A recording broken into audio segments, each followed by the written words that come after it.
বজ্রাসন, thyroid এবং কোমরের জন্য লাভকারী আসন। বজ্রাসনের অবস্থাতেই থাকবো। এবার হাঁটু ওপরে ভর দিয়ে একটু উপরে উঠবো। তারপরে হাত দুটো পেছনে কোমরের ওপর সাপোর্ট দেবার মতো করে রাখবো।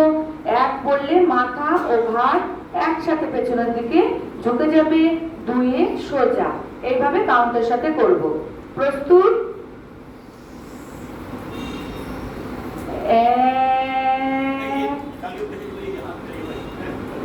পেছনে ঝুঁকে গেলাম আমরা, দুই সোজা, তিন, চার, পাঁচ, ছয়, সাত, আট,